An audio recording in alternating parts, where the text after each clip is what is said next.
All right. Well, hello, everyone. I'm Amber Abila. If you are listening to me on Jen's podcast, I am a binge eating and overeating coach. We are going to be having a conversation all around listening to our bodies, listening to our voices, and speaking up around setting boundaries with our voices and within our body. And Jen, why don't you introduce yourself for anyone who's listening on my podcast? Yeah, I love that we're doing this, Amber. So, y'all, to my listeners, I love to cuddle up on the couch and have these really candid, earthy conversations. Well, the couch just got expanded into like a sectional with a whole bunch of bean bags because we're expanding the audience. Amber and I both are so different and yet so similar. And we saw this amazing kind of cross pollination between our two coaching practices and our topics. And we went, let's just do this. Let's record a conversation together and give it to both of our audiences. And maybe there's just a beautiful synergy there for all of you as well. So I am so excited to meet you all. I'm Jen Oliver. I am a speaking and communications coach. And simply what that means is I help women to just speak their truth, to just say the truest thing from their honest voice, whether it's behind closed doors or on a stage like TEDx. I'm actually a TEDx executive producer and speaker coach. So I do private coaching and group programs for everything from helping someone just find their voice because every time they want to go use it, they want to throw up, to, standing on stage and delivering something that is really meaty and important for the world, to all the things. I mean, that's what I do. So group coaching and private practice and all the things that I find a lot of women, that's my niche, need. And I am just such a proponent of you all and your voice being in the world.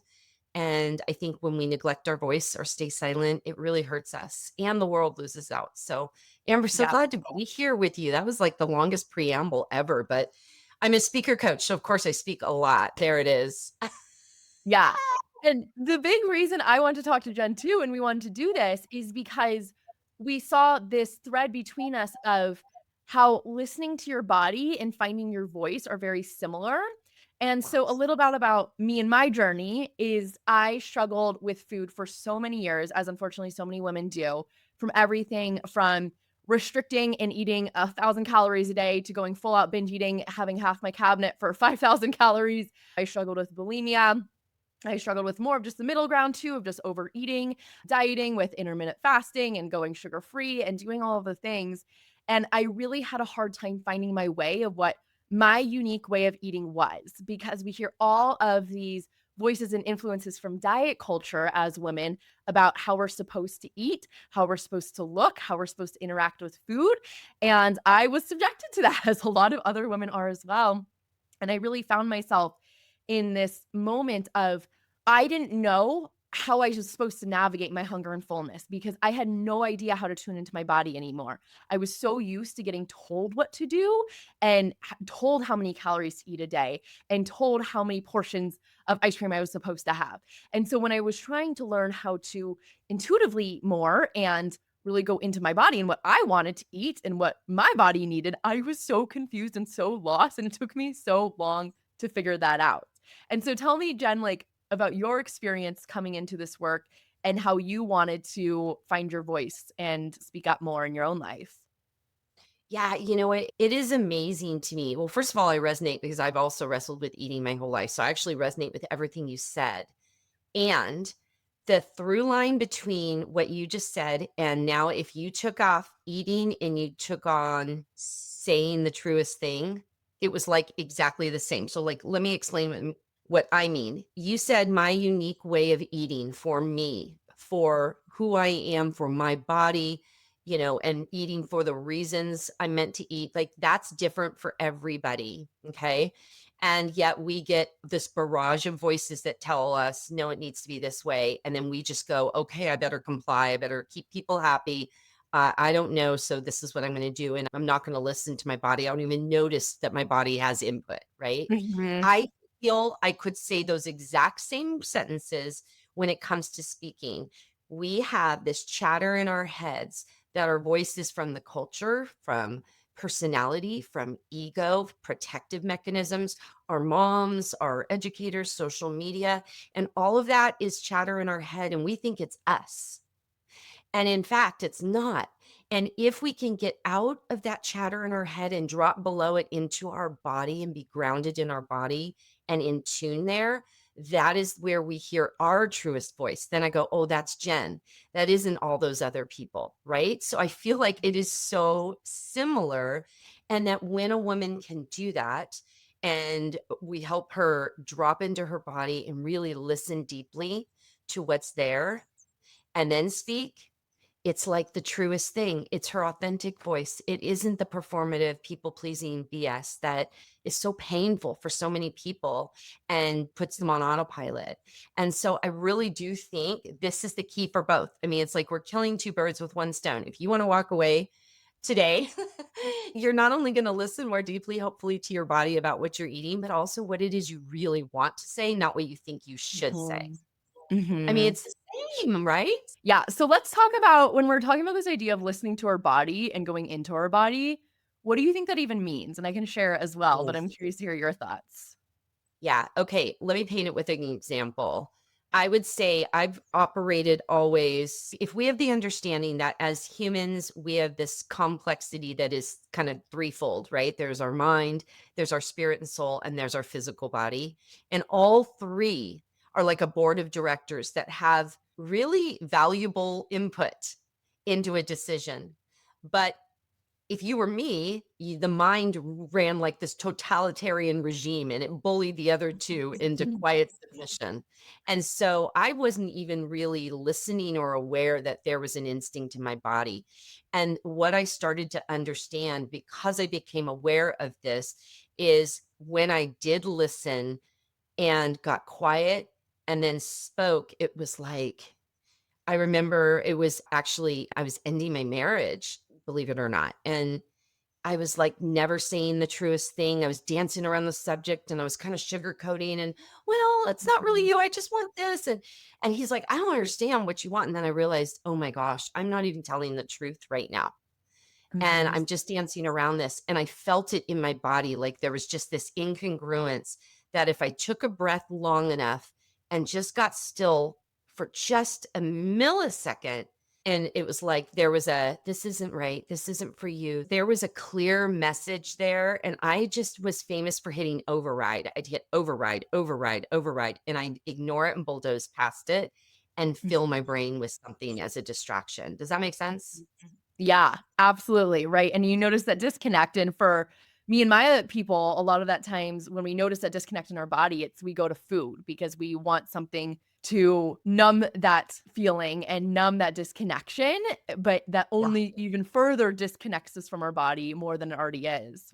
Well, and don't you think it's also, for me at least, food is a distraction for me? So if I don't want to have to get still for a minute and get quiet and go inward and listen to that still voice, maybe that 5-year-old of me who's really trying to get my attention, food's just such a great distraction.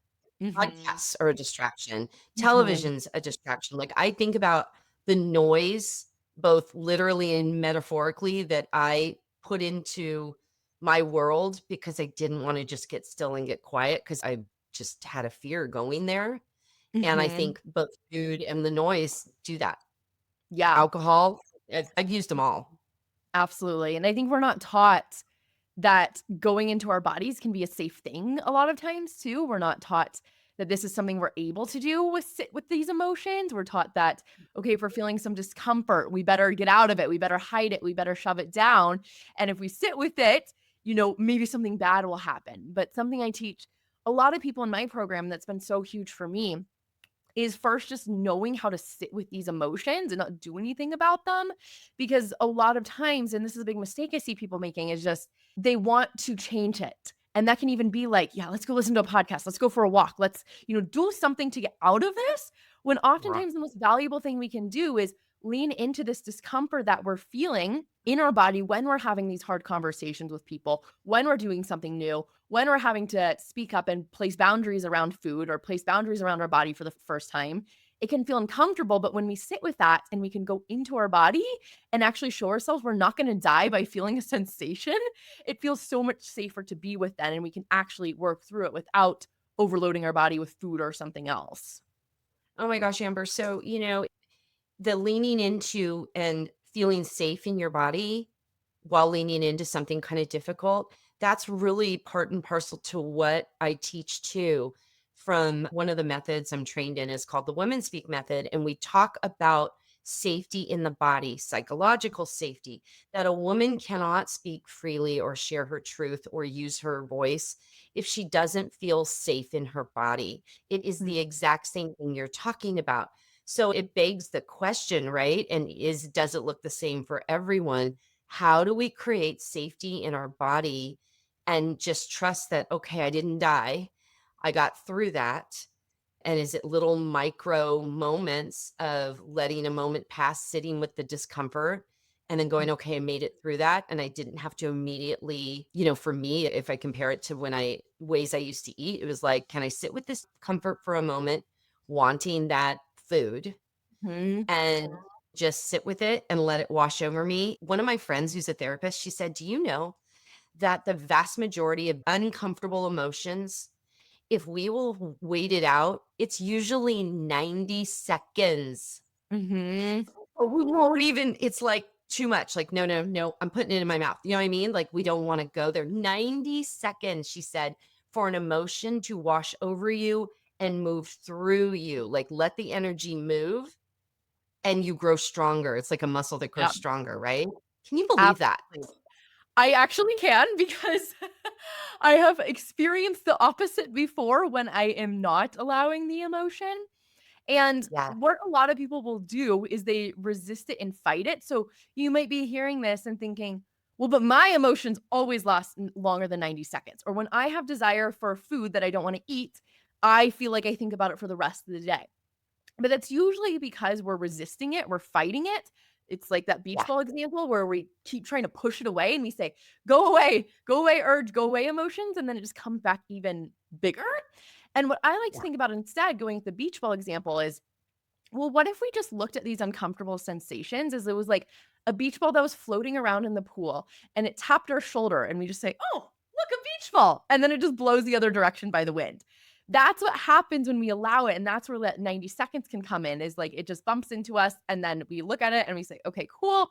No big deal. It's just a beach ball. I can handle a beach ball bumping into me. And then it will go away on its own. It's really when we try to fight it and resist it and get rid of it that it makes the emotion or the desire for the food grow because we're going into it so much. We're getting all wrapped up in it more than we need to be. Well, and doesn't that resonate with, we were on a coach's call this morning together, and one of the things we talked about is muscling things into submission. So I picture you with that beach ball and like trying to be in resistance, pushing it down, and it just flies back up. Okay, Mhm. that's the exact analogy that would work when I talk to people about nervous energy around speaking. So a lot of people think that when they have like nervous feelings in their body and there's energy there, that they've got to muscle it down, push it into submission, Mhm. right? Tamp it down. When in actuality, what if you just saw it for what it is? Like, oh, there's some energy here. I need this Mhm. energy to meet this moment. It's actually here in service to me. Oh, there it is. See it for what it is. Move it to the side, partner with it, play with it a little bit, Mhm. and not take it so dang seriously that then it's Yeah. all we can think about. And then we're fixating on that. Mhm. It's so similar. I love it. Yeah.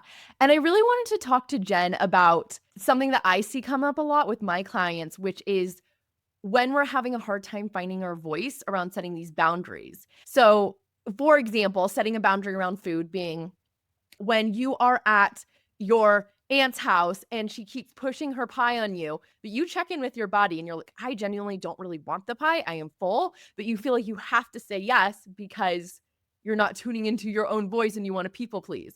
Or on the flip side of maybe you really want the cake and you're scared to say yes because you're scared of what people will think about you. Jen, what do you think people should do in that situation in order to be able to speak their truth in setting these boundaries around food and what other people are asking them to do around the food?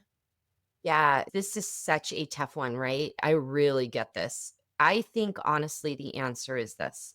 First, I just did it. I just took a deep breath, like for a moment, pause enough to just take a breath. And then can you say just the truest thing in that moment? Auntie, I love you so much. I even really love your pie. But today, what I'm needing is to not have it. Or I really want to honor. I'm not in a place where I want it today, but I love you and thank you for offering. And that's where I'm at. And not wishy washy. The thing is it gives people like this room to go. If you say, oh, I wish I could, but I'm trying to be good. We say that all the time. Mhm. Oh my gosh, that one we always say.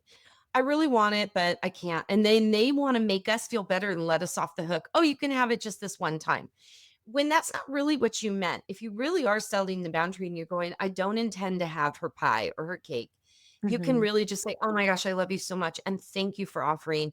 But for today, I have made the decision I'm not having any. I just feel better without it today and make Mhm. it definitive. Then it's not a debate back and forth where somebody feels like it's their job to convince you because they think they're giving you what you actually want and you're looking for their permission. Do you know what Mhm. I'm saying?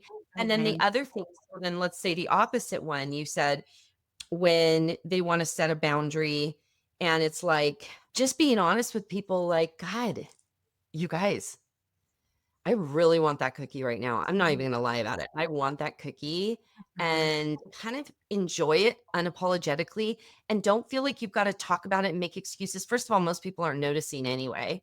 They're like, Mhm. whatever. And but I think it's okay to call out what's just true for you.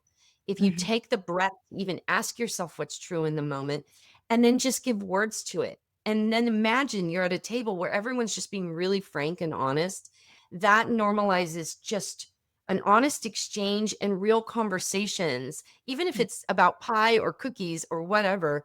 I really think it's actually at the heart of it, it's about women expressing what they want and don't want, what they desire, what they need. Mhm. I know you see this in your coaching practice. I see it too. Women don't believe that they can give voice to what they truly want, need, or desire.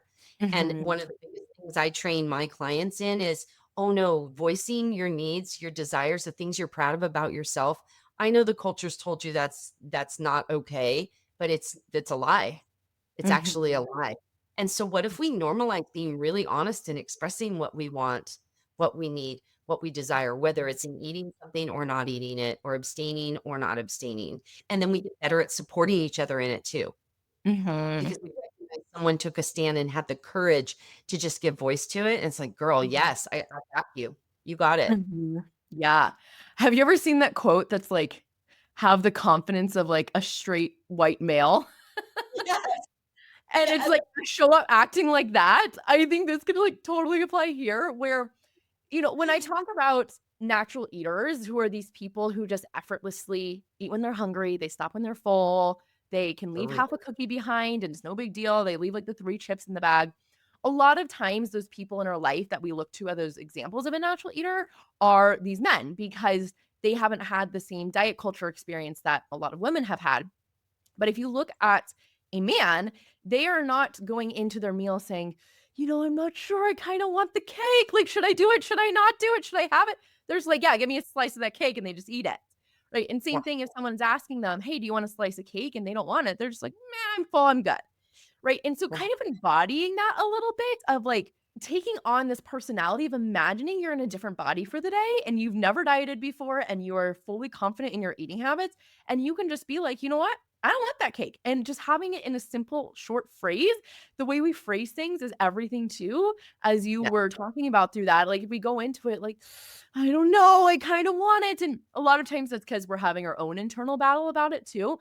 But if you can get to the totally. place where you say, I am clear that I don't want this cake or I do want this cake right now, and saying that in just a clear way of like, hey, thanks so much for offering, but I don't want it, then it will come across so much easier and there'll be less of a discussion around it because you're sure in that decision first. Yeah. Yeah, and you know what it is? It's the acting as if I really like that. Like put yourself in the body and the psyche and the mind and the voice of that person who whether it's how they eat or how they communicate. That is something too. I learned to do that this year with dating. And I talk a lot about this on my podcast because I'm always so open about my own journey and what I'm in right in the moment. Mm. And so my audience knows this. But for yours, it's like, I really want to say it's the same thing. I had to just get through those moments, kind of almost practice. picture the situation like before I was in it, before I'm at the party being offered the cake, or before I got on the phone with the dude that I was dating that I needed to end the relationship with.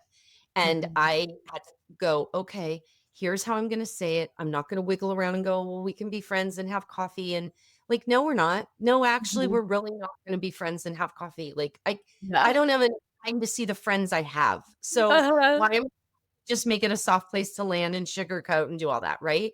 So Mhm. it's the same thing. Don't have to we can be unambiguous in whether it's stating food or stating, dating. And I remember going, "Okay, I'm gonna do this." And then I took a breath again. I took a breath and just said what I needed to say and gave him the Mhm. dignity of his response. And I didn't jump in and try to fix it. And I didn't try to make him feel better. And it's like, no, I know my value. I know my worth. I know what I want and need. I know what's right. I don't want to string someone on a relationship I don't want to be in. I know my value. So I'm going to speak to that in very clear, plain terms and give him the dignity of his response. And so I think the same is true with food. I know my value, I know my worth, I know what I want for myself, and I'm Mhm. really feeling this great resolve. And I want to be in that situation, be able to express it, and then give them the dignity of their response. And they may not like it because they want to eat the cake. And misery loves company, right? Mhm. And so I think we can justify whatever. So Mhm. yeah, 100%. And I think deciding too, like, as I was saying that, you need to be clear on your decisions, which I think can be half the battle of deciding, like, what do I wanna say? Where do I wanna eat the cake and where don't I? And where are these boundaries for ourselves? And how do you help people, like, decide, what is true for me and my voice? What does that sound like for me? Yeah. You know what? There's a few, and I think they're different for everybody, but there's a few internal questions I always say to my clients when it's like you're trying to find your truest voice. And what it hinges from is it's called The Work. It's by Byron Katie, Byron Katie, Katie. She's an amazing woman who wrote a book called Loving What Is. But if you just look up Byron Katie's 4 questions, Google it, they come right up. Okay. And she has 4 questions she asks. And it's a way of approaching something that's a belief or a decision or like a struggle. And you ask these 4 questions of it, and it kind of like demystifies it and breaks it down a little bit and makes it a Mhm. little less difficult to approach. Mhm. And one of them is, so let's say you got a voice saying something, I want the cake, or do I really like the way this guy makes me feel, whatever. And Mhm. she'd say, the first question is like, is it true? And it's like, yeah, totally. That's why I'm saying it. And then she goes, no, can you be absolutely certain this is true? Without a shadow of a doubt. That's like question 2. And then you call, well, I guess it could be this, that, or the other. And then the third one is, I think it's, who would you be without this thought? Mhm. And then the fourth is like, okay, act like that person. And I Mhm. really feel whether you're dismantling a voice in your head or a limiting belief around how you eat or how you speak, or that you can even voice a boundary, we all have the limiting beliefs and the narratives in our head that we wrestle with. I think when you can pause long enough to ask those questions, either heading into the situation or in the situation in the moment, I just don't know any time that pausing and asking a few curious questions of oneself or someone else can't Mhm. ever be but beneficial, ever. Mhm. I agree with that. I think also really getting clear on the vision of your life that you want and where you want to go is so important within that, because if you like, it's hard to know at first. I know firsthand that I had no idea what my life would look like without a food struggle. I just thought I was gonna be struggling for the rest of my life, and it was hard to even remember a time when I didn't, even though I knew that that time existed. But I Yeah. think sometimes just knowing, like, what's your next closest vision that you can imagine about your life? Like, is it, "Okay, I'm gonna be able to have a half a piece of cake and throw the rest away without any anxiety about that or fear that someone's gonna call me out on throwing away a half piece of cake?" Is it that I'm gonna be able to walk away from the birthday party feeling, like, energized and light and not guilty because I binged in the corner secretly? Is it going to be I wake up in the morning and I just feel so proud of myself because I'm finally not spending 24 hours a day thinking about food. Like, whatever it is, I think when you can get really clear on that, then you can start to see, well, then is this a decision I want to say yes or no around? And is this something that I truly want? Because you have a very clear vision of what your life will look like, where you want to go. with food, with your job, with whatever it is, and then it makes it so much easier to distill down what thoughts are true that you wanna believe and which ones aren't. Yes, and the same is true. So you could take that exact analogy you just gave. I don't even need to restate it. You said it so beautifully, Amber. It's like you could take that same approach to communicating a boundary, thinking about a hard conversation with someone you love, thinking about, I've got to promote my business. I've got to do a coaching call. I've got to, whatever it is that I need to show up with my confident voice. I want to show up real. I want to be true. I don't want to just say what people want to hear. I don't. So you start to reprogram and go, well, how do I want to show up, to your point? How do you think people stop people pleasing then? If they know what they want, like they've made a clear decision on it, they've decided, all right, I'm gonna decide I'm not gonna care what other people think. How do we actually get out of that? Okay, I can only speak to it from my own position Uh-huh. as one. It's because instead of people pleasing, I began to understand that there was value in my own worth and pleasing me. And I Mhm. still struggle saying that because it feels really self centered to go, well, I'm going to focus on pleasing me. But if you really think about it, how do I care for me? What is it I need?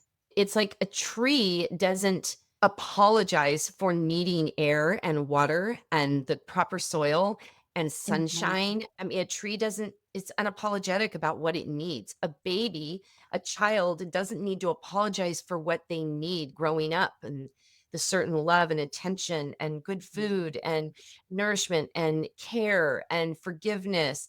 Like, they don't have to apologize for needing that. That, like, just goes without saying. But Mhm. somehow us becoming mature enough to recognize our own needs and then take responsibility for them to Mhm. create the life that we desire, somehow pleasing ourself or doing what is pleasing for me, that just suddenly becomes wrong. But in all those other settings, it wasn't. Isn't that Mhm. crazy? I mean, it's Mhm. so backwards. But if you start to think of it that way, you go, oh, and then when you realize that me bringing voice to what I need and pleasing me instead of trying to please everyone else actually benefited everyone else. So what I Mhm. realized for me is me doing something that I didn't want to do because I thought it was going to please these other people. A, it's a fool's errand. You're never going to please everyone. So you might please someone temporarily, but then you disappoint someone else and you disappoint yourself. As Mhm. opposed to, I mean, so it really, it only gets you so far. So instead, if I am really taking stock of what do I need and what I want, what's important here, I still have my values. I still care about other people. Doesn't mean I'm just throwing them to the curb and sacrificing them. It doesn't Right. have to look that way. Not what's that called, a zero sum game. It's not like that. Mhm. And then when I do speak what's true and ask for what I need, every time it's like this beautiful gift you give other people, and they know what they're dealing with you. So they're not dealing with this fiction. They actually know what's true. And Mhm. it makes everything better. And in fact, it offers them permission and invitation to take care of themselves, to take Mhm. responsibility for their needs. So Mhm. we that notion on our head, and I mean, I've been right there in it, and I still battle it, still. I think it's like Mhm. some things there'll come a day I'll finally get past it, but I mean, I'm way different than I was, Mhm. my whole life. I mean, these last few years for sure, I finally understood that. Yeah, and, like, if you think about the message it communicates to our body too when we tell ourselves, like, our needs don't matter, then next thing you know, when you are full because you have trained your brain to think my needs don't matter, it's like, well, who cares that I'm full? I want to keep eating anyways, or I'm hungry. Well, it doesn't really matter that you're hungry. You need to lose weight anyways. So we think it also translates internally too, where then when we trained our brain to think, hey, everyone else's needs matter except mine, then Yeah. we bring that into our everyday life and disconnect from our body even more that way. Yeah.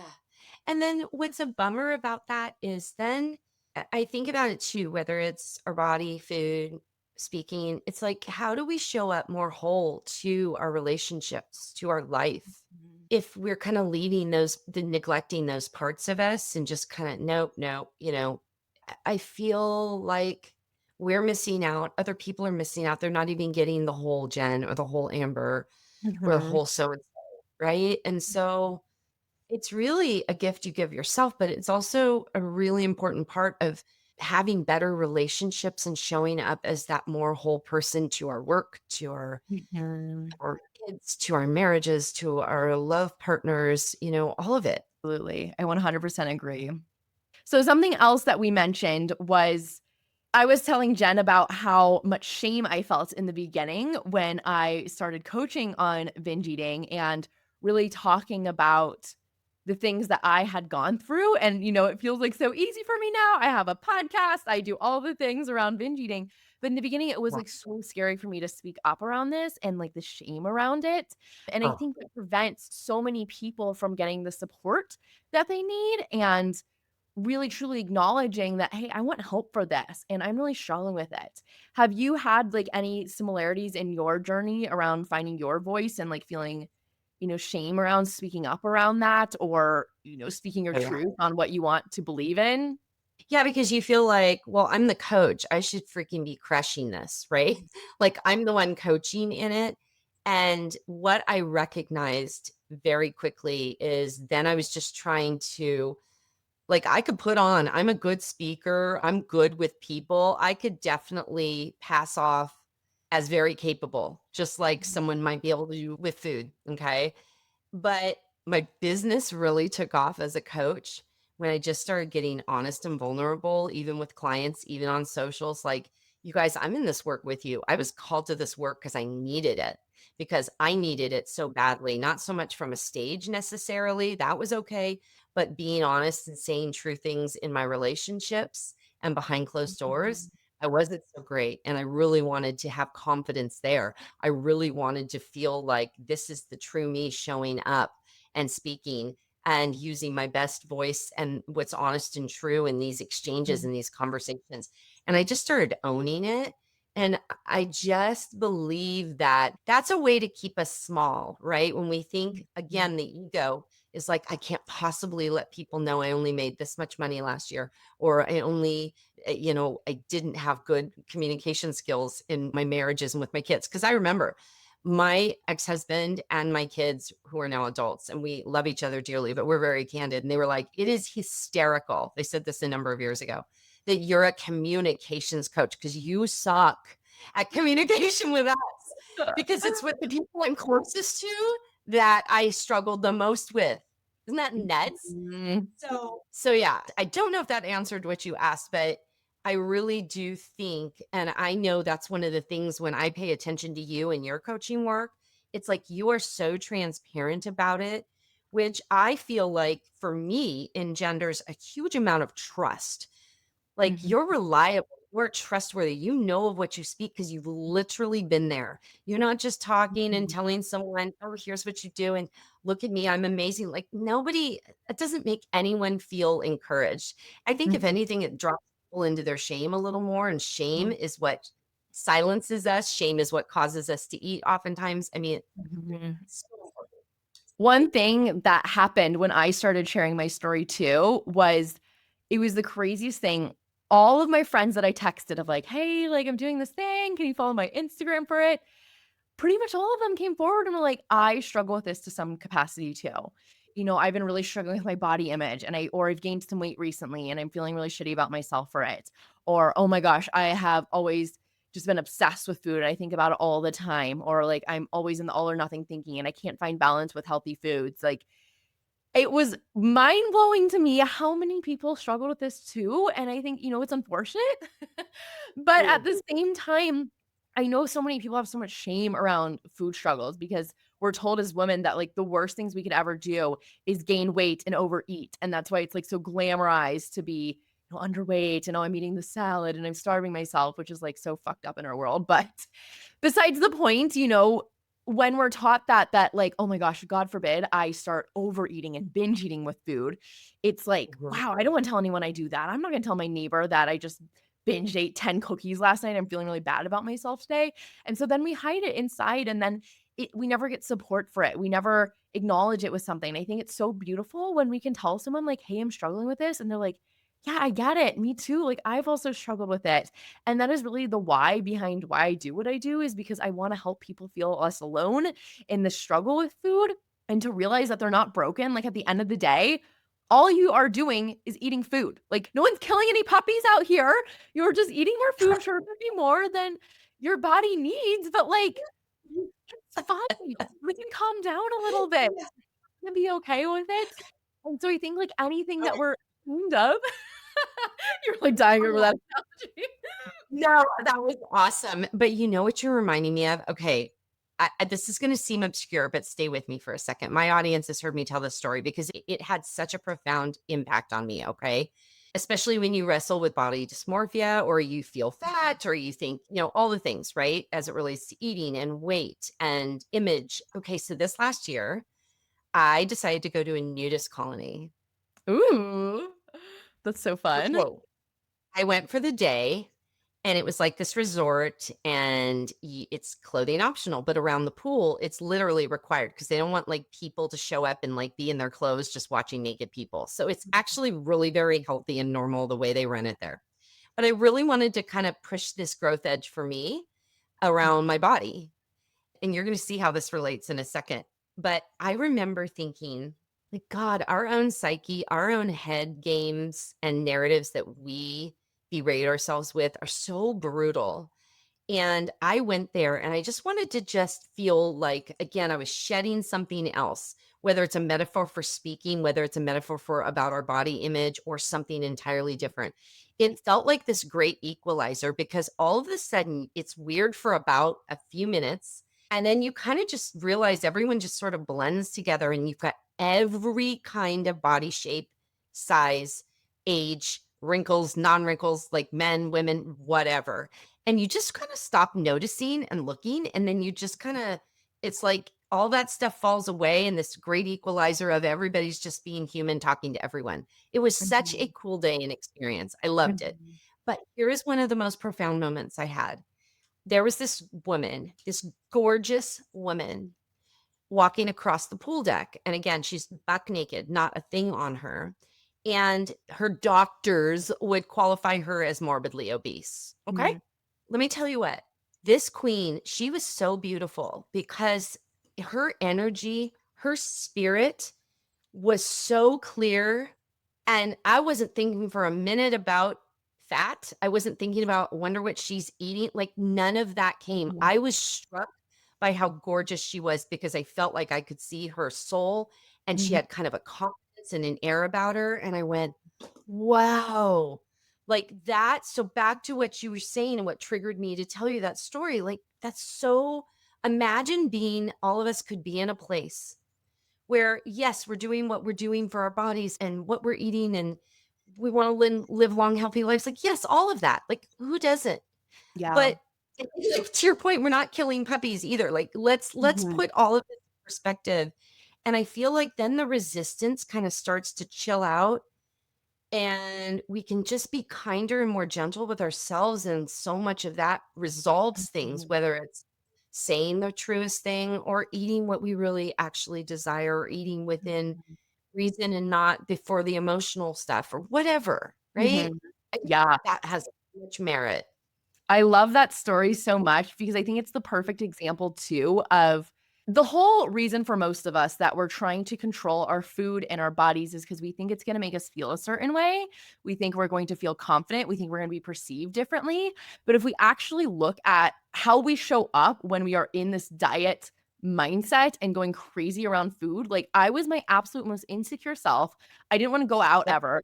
I hated who I showed up as in groups and around other people because I was just so worried about myself all the time and how my jeans were slightly squeezing my side fat a little too much and so in my head about it the whole time.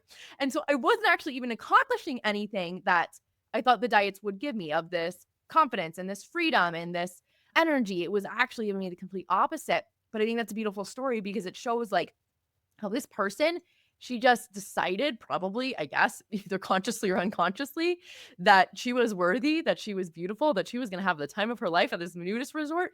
And then that energy showed up, and you perceive that as like, wow, like this ethereal goddess of a woman was just walking around like this. And, that's what we really need to focus on is when we tune into our body and we feel good about ourselves, we are listening to our hunger and fullness, we're connecting in, like that's the energy we put out to the world. And that's what we're actually trying to accomplish by all this diet bullshit, anyways. Yes, exactly. And I mean, to your point, same. When I was younger, and I remember thinking I was so fat and I would just beat myself up about whatever. And I'm way heavier now as a 54-year-old menopausal woman. And like, I still want to exercise, I still want to do all my things, but I don't let it get in the way of feeling sexy, wearing what I want to wear, being naked in front of someone. Like, I'm Mhm, just over it. And mhm, because I shifted, it's not about the body, like you're saying, right. like that's the beautiful byproduct and where our bodies are at given certain situations, seasons of life, what we've eaten, what we have in our exercise. Okay, fine. It's all there. But like how we feel internally, gosh, that's the work. I mean, that's the work. And listening deeply inward, listening to our body, which I really do believe, like spirit Mm, and soul, like that's that voice.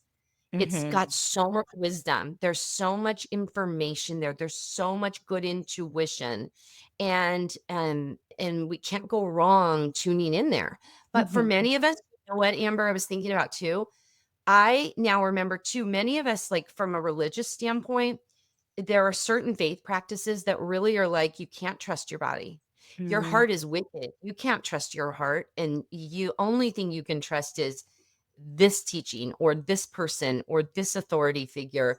And in fact, you are not to trust your body or your heart. And mhm, that's like, mhm, whoa, I needed to dismantle that for sure. Because I mhm. was I dismantled that. Yeah.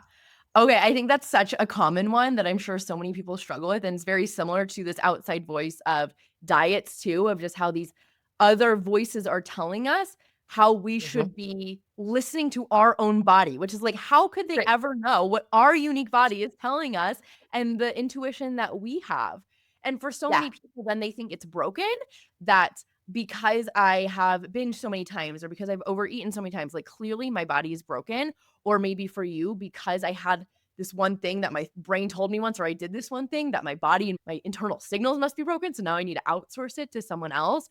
But really, like all of these things, depending on how spiritual woo we want to get, but like we have this intuition for us in us for a reason.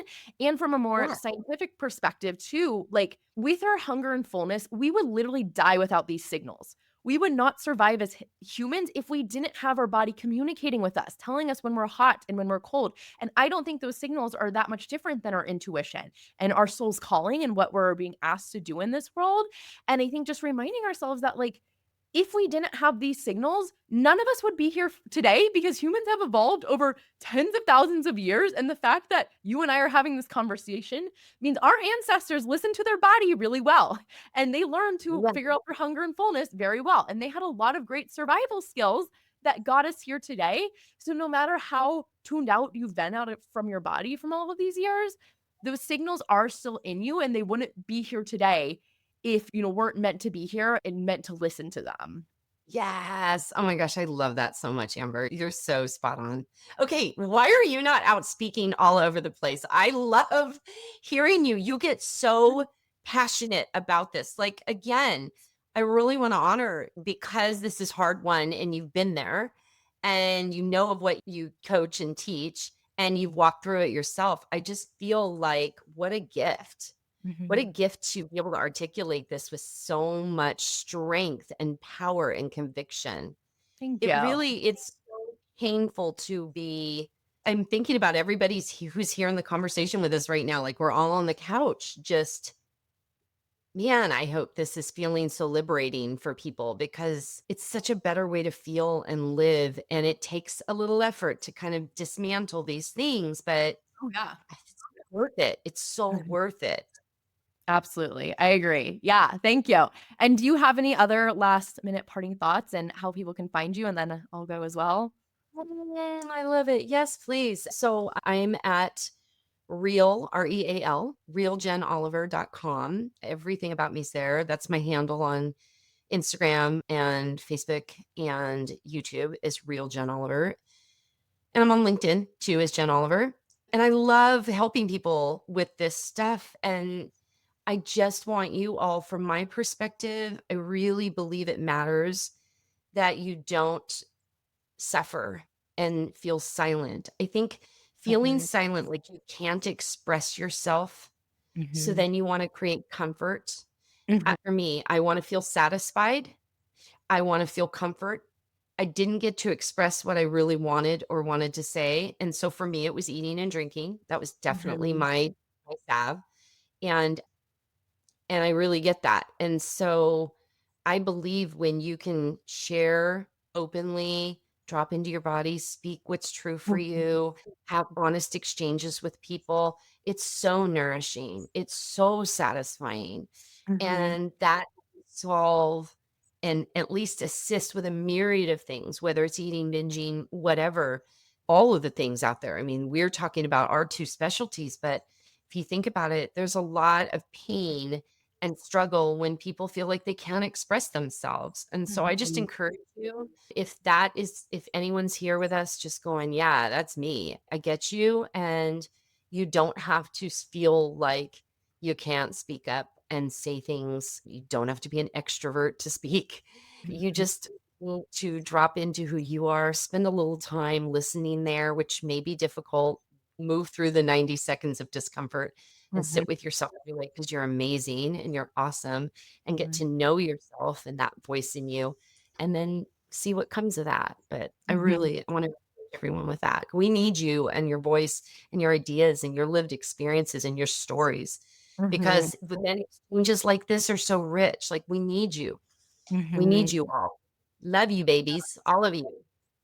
I agree with everything you just said. I think that was so good. And just nothing bad, I think, can come from us tuning into our body. It can feel scary at first, but I think the more we do it, the more we recognize how much wisdom we have inside of us and how much value there is to asking ourselves for the answer versus going to someone else, the diets, the meal plans, like the nutritionist, whoever else. Like we actually have so much more inside of us than we can ever imagine.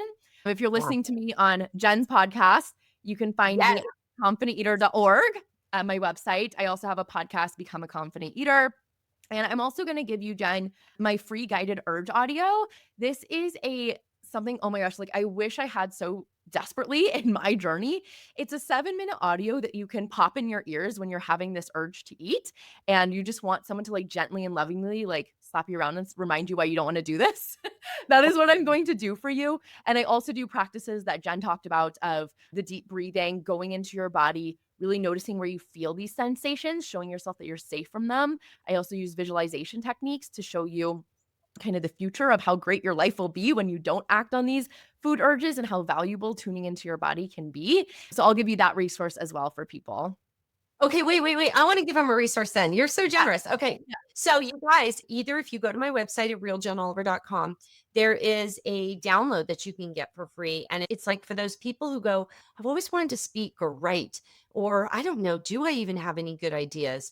It is the steps from point A to point B in the beginning phases of creating a signature talk. Even if it's just isolating first, okay, what voices are getting in the way of it?